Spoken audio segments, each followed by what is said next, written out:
Jadi dulu itu narapidana di dalam lembaga pemasyarakatan itu masih bisa untuk mencari income dengan berdagang di dalam. Kalau sekarang nggak bisa. Sekarang one man one chain.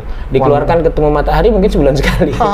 Ya alhamdulillah ketika saya kembali ke Indonesia kami sempat bersumpah bahwasanya skill-skill militer, kemampuan yang kami miliki itu tidak kami turunkan barangan. Jadi negara bisa hadir dan menyediakan komunitas pihak ketiga ketika mantan napiter ini kembali ke masyarakat. Konteks pemahaman terhadap pengkafiran dengan sistem pemerintahan ini kan tidak berhenti.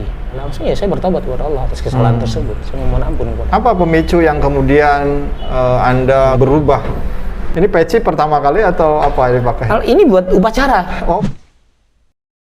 Ini bukan podcast katanya, tapi dari sudut pandang pelakunya. Bang Iqbal, di penjara 3 kali. Kan di penjara itu maksudnya kok betah amat sampai di duanya juga kapok-kapok. Bukannya betah, karena polisnya kelamaan. Polisnya kelamaan.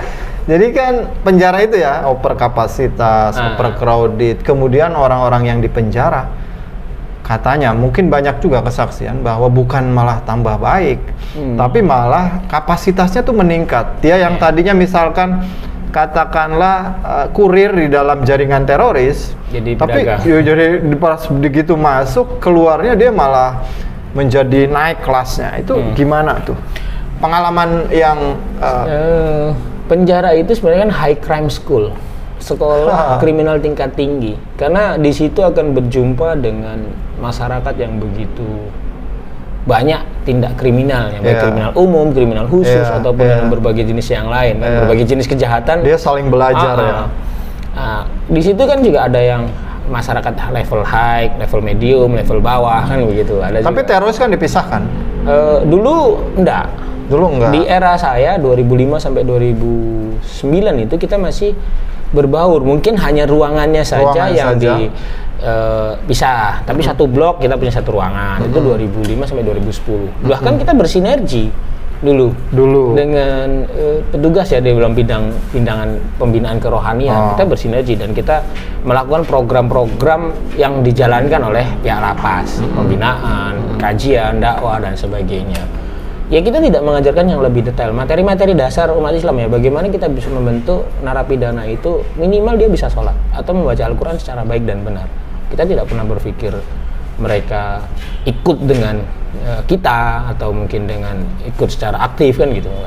Jadi di era 2005 sampai 2010 yang saya alami itu komunikasi kita tuh enjoy dan kita bercampur berbaur adul karena kita bersinergi gitu kan dengan pelaksanaan, dan juga itu menjadi presentasi kebaikan seorang mantan narapidana itu untuk pengajuan PB. Wah, dia bersinergi dengan program lapas untuk membantu program berintegrasi terintegrasi. Itu di awal. Kita juga tidak ada musuhan dengan pihak lapas ataupun supir kiri dan sebagainya. Kita paham dia hanya pelaksana undang-undang, menjalankan undang-undang, bukan dia tidak ada hak untuk nangkap di luar lapas kan. Kita masuk di sini bukan karena dia, tapi sesuatu yang lain. Jadi kita bersinergi. Tinggal kita menjalani saja proses hukum dengan baik pada waktu itu gimana cara. Kemudian kenapa banyak perubahan-perubahan seperti ini ya? Sebenarnya itu bukan dari tapi kalau sekarang udah nggak gitu lagi ya? Nggak bisa sekarang. Ada blok-blok khusus dan bahkan interaksi narapidana lain untuk berjumpa dengan kelompok-kelompok ekstraordinari ini khusus ini dibatasi, nggak bisa. Mereka nggak bisa masuk kelompok. Sebelum ke situ, waktu pertama itu apa yang dialami? Misalkan apakah ada kekhususan atau?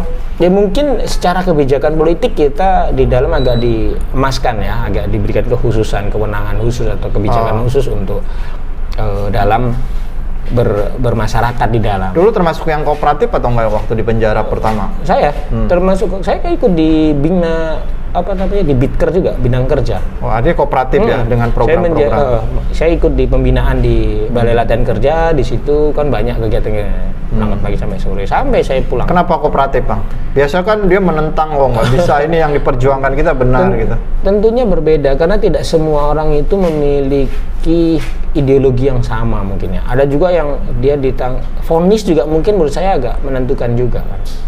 Saya masih berpikir lah, saya cuma 7 tahun, mungkin yang hukuman mati, hukuman seumur hidup banyak. Nah itu biasanya mereka yang nggak keras-keras, nggak mau tahu pokoknya. Mau baik juga segitu, nggak baik juga segitu. Kalau kita kan, saya kalau baik saya masih bisa cepat kembali kan. Nah, buat apa? Loh tujuan kita pada waktu itu bagaimana menjadi masyarakat yang berguna untuk bangsa dan negara. Pikiran saya masih seperti itu. Masih. Hanya kebetulan saya ketemu dengan kelompok ini dan masuk dalam jaringan tersebut kan begitu. Jadi aura positifnya tuh dimasuk ke situ ya, bukan kemudian ke arah yang lebih luas lagi ya atau. Jadi mungkin potensi talenta saya yang ada cuma beda nyalurain doang gitu doang ya, benar. Beda posisi aja. Beda posisi aja. Tapi begitu saya di Balai Latihan Kerja juga alhamdulillah banyak masukan kan. Saya berjumpa dengan berbagai jenis masyarakat di situ, berbagai jenis agama, berbagai jenis komunitas. Saya bisa saling berkomunikasi secara langsung apa yang terjadi di lapangan, apa yang sampai kenapa bisa masuk. Kan dari mereka saya juga banyak belajar. Kenapa kamu bisa masuk ke dalam penjara? Kalau kami jelas permasalahannya begini. Ya mereka menceritakan apa yang mereka alami. Ternyata di luar tuh seperti itu gitu kan. Berarti mereka ini adalah tanggung jawab kita bersama bagaimana negara ini bisa hadir untuk mengentaskan hal tersebut supaya tidak banyak. Penanganan penjara dulu sekarang beda ya. Beda. Dulu bisa membaur, sekarang lebih eksekutif ya, eksklusif ya. Sebenarnya lebih bagus mana dulu atau yang sekarang? Kalau segi bermasyarakat, kalau dulu mungkin terlalu lebar, terlalu enjoy. Mungkin kalau dulu kan tidak ada kejadian-kejadian seperti ini. Tapi kalau titik jerah mungkin sekarang sangat titik jerah, memberikan titik efek jerahnya itu sekarang sangat banyak banget kan. Kita melihat kalau dulu di era 2005, 2010 sampai 2015 banyak kejadian-kejadian antara petugas lembaga dengan para narapidana ekstraordinari ini kan, untuk terorisme. Itu banyak kejadian karena mereka menganggap Anda ini togut, Anda ini kafir. Ya sudah, buat apa? Nggak ada frekuensi yang sama kan, berarti tetap bermusuhan. Berapa banyak kejadian yang terjadi ribut antara narapidana terorisme dengan petugas. Ya, berarti kan sudah beda dalam konteks sudut pandangnya. Anda petugas negara, saya pejuang Islam. Nah, jadi frekuensinya nggak sama. Bukan dalam konteks kita sama-sama warga negara. Saya melanggar undang-undang positif, Anda membina kami. Nah, beda kan konteks. Nah, ketika dulu saya seperti itu di era yang lama. Kalau harus memilih lebih baik yang dulu apa yang sekarang? Di penjara itu saya nggak bisa memilih. Lebih baik dulu aja ya terlibatnya ya. Kalau dulu itu bisa berbisnis teman-teman. Itu kan jumlah ribuan orang itu kan sebuah pasar yang mereka butuh hiburan, pakaian, makanan. Jadi dulu itu narapidana di dalam lembaga pemasyarakatan itu masih bisa untuk mencari income dengan berdagang di dalam. Kalau sekarang nggak bisa. Sekarang one man one child. Dikeluarkan ketemu matahari mungkin sebulan sekali. Nah, jadi ngeri juga ya. Iya. Jadi sekarang. Jadi jangan terlibat teroris sekarang ya. Sudah ada. Tapi kan teroris nggak akan berakhir ya. Ideologinya nggak akan. Tapi kan aksi-aksinya kan nggak juga. Aksi-aksi itu biasanya anak baru, Mas. Anak baru. Kan sekarang lebih trennya lebih ke individu atau lebih kayak individu. Karena sekarang sistem perekrutannya itu kan bukan sekedar seperti dulu referensi, kajian atau apa. Mungkin banyak juga secara online atau kalau self recruitment kan sekarang sudah mulai muncul kan, self recruitment. Jadi dia merasa dirinya sudah bagian dari kelompok tersebut. Dia berbaiat sendiri di depan kelompok, baik online atau apa, walaupun tidak disaksikan oleh orang lain, dia sudah bagian tersebut, dia siap menjalankan. Jadi sekarang kan seperti itu. Jadi kalau lone wolf itu kan sudah bagian jaringan, sudah merupakan kelompok dari lama, tapi dia bergerak atas izin atau bergerak sendiri.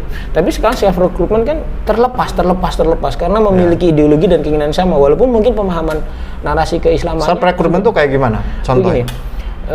Banyak orang itu terpengaruh ketika melihat media. Nah, akhirnya terkomunikasi dalam sosial media, baik dari Facebook ataupun dengan Telegram atau apa, ataupun grup-grup itu. Nah, yang akhirnya mereka saling berkomunikasi, walaupun tidak bertatap muka secara langsung. Ketika menyatakan dia ingin bergabung dan diberikan materi-materi itu bisa melaksanakan aksi. Kan banyak kejadian yang seperti itu.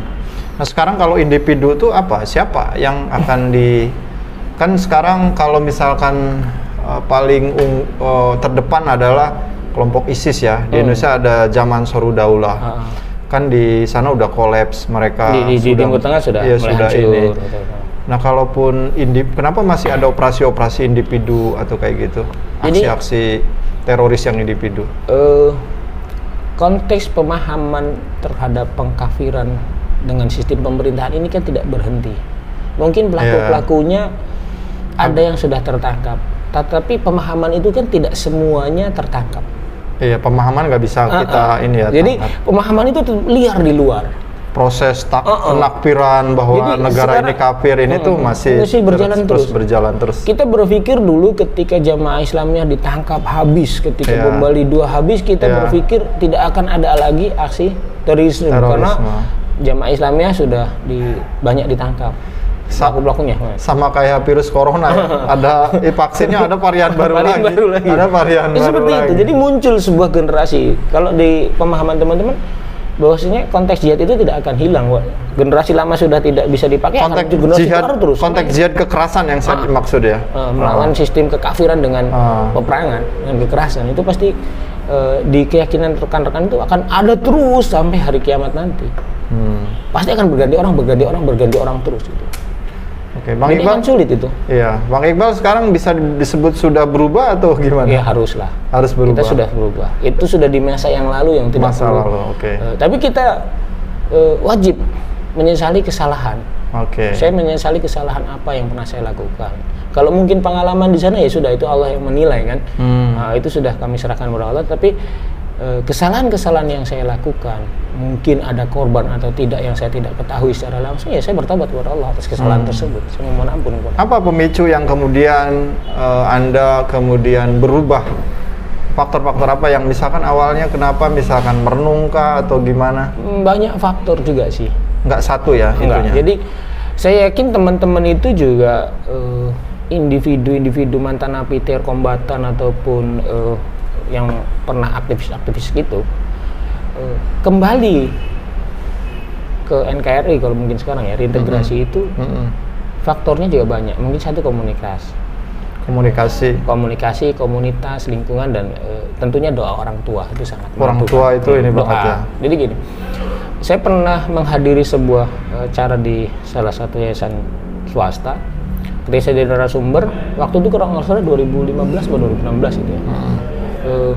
Saya menyampaikan begini, untuk menanggulangi pemahaman radikalisme atau mencegah adanya aksi terorisme, apakah negara ini bisa hadir menyediakan komunitas pihak ketiga sebagai tempat kembalinya mereka para mantan napi. Negara itu penting banget.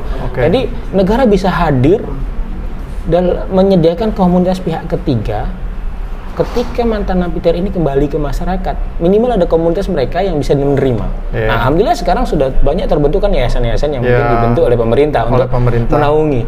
Itu salah satu ada. Ya, saya sangat bahagia dengan melihat tersebut, walaupun mungkin programnya belum bisa jalankan karena mungkin kekurangan SDM yang bisa menjalankan roda. Tidak semuanya bisa berjalan mulus. Mungkin dari sekian banyak yayasan yang dibentuk. Jangankan yang itu ya, yang ada supportnya banyak juga kadang-kadang belum tentu ini. Kelat juga. Nah, ini ya mungkin dari sekian banyak yayasan ada yayasan-yayasan yang sudah berjalan, ada yang masih dalam embrio, butuh masukan. Jadi tapi minimal ini negara sudah hadir untuk membentuk yayasan tersebut. Nah, tinggal stakeholder atau instansi yang saya terkait itu bagaimana hadir di situ. Tidak hanya kepada para mantan, tetapi juga para penyintas yang menjadi korban. Iya, korbannya juga ya.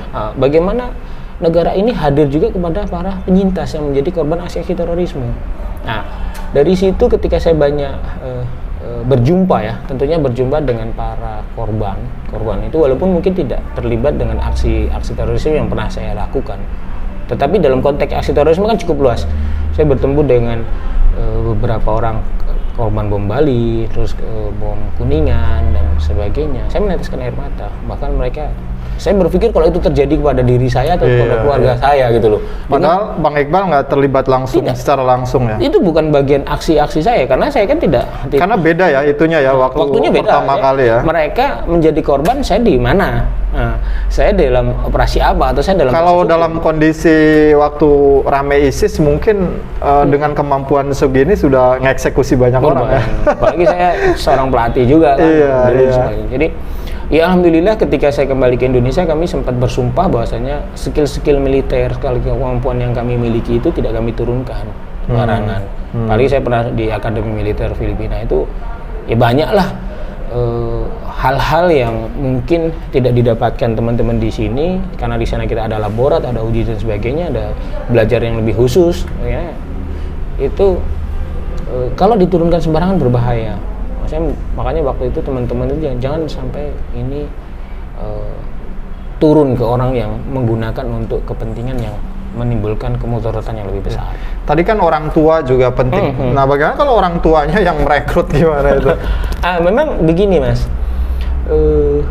perekrutan pemahaman terorisme kan dari family, ya kan, dan friendship ya. Dari pertemanan dan keluargaan. Karena kalau pertemanan mungkin teman kajian, teman satu pondok atau teman satu sekolah atau teman satu kampus. Kalau orang tua biasanya membawa pemahaman itu kepada anaknya. Anaknya nanti pasti akan menemukan teman-temannya. Karena saya meyakini, kami juga meyakini bahwasanya ruh itu sebenarnya saling mencari. Ruh itu seperti magnet, Mas. Kita bisa melihat teman-teman yang sekarang sudah sadar akan kesalahan yang lalu dia berkumpul. Iya, pada itu. Jadi ruh itu saling mencari. Iya. Orang yang ahli ibadah akan berkumpul dengan ahli ibadah, ahli ilmu akan berkumpul dengan ahli ilmu. Orang yang kuliah akan berkumpul dengan orang yang ingin memperbaiki dirinya pasti akan berkumpul. Jadi ruh itu saling mencari. Secara tidak langsung saya pun dulu mungkin tidak pernah berpikir kok saya bisa bertemu dengan kelompok-kelompok ini. Padahal tujuan saya bukan itu kan gitu. Ini peci pertama kali atau apa dipakai? Ini buat upacara. Oh, upacara bendera. Udah upacara, ikut upacara juga ya. Ini aku waktu itu inget topi ini aku pakai buat upacara 17 Agustus kita undangan khusus kan di mana di Lamongan waktu itu kan Yayasan Lingkar Perdamaian waktu terbentuk kita ke sana. Kan ada yang mengatakan hormat bendera itu apa musyrik, itu gimana? Ini kan simbol negara bagi saya ketika dua konteks pembahasan masalah akidah kan tauhid dianggap itu kita menghormati berlebihan. Saya berpercaya itu hanya simbol. Saya menghargai itu adalah perjuangan para ulama kita dulu yang memperjuangkan terlepas dari Belanda untuk memerdekakan NKRI, sebuah simbol yang harus kita miliki, mana berani dan mana kesucian adalah bentuk bendera merah putih. Saya niatkan itu bukan wah ini kafir ini kita berbicara upacara bendera. Saya dulu juga di sekolah juga suka jadi pengibar bendera, cuman terakhir upacara itu mungkin 99 tuh. Upacara lagi 2017. Terakhir keluar di SMA ya itu waktu itu baru itu. Seperti itu. Jadi saya menganggap ini hanya penghormatan simbol saja kepada jasa para pejuang kita. Kalaupun tidak upacara juga tidak bermasalah. Iya, nggak ada masalah juga. Kan? Saya upacara juga tidak masalah. Karena saya menganggap ini hanya sebuah simbol yang saya hormati adalah jasa para pejuang yang telah bagaimana integral dari mungkin dulu banyaknya negara Indonesia yang terpecah-pecah menjadi negara kesatuan Republik Indonesia dipersatukan dengan satu bendera NKRI.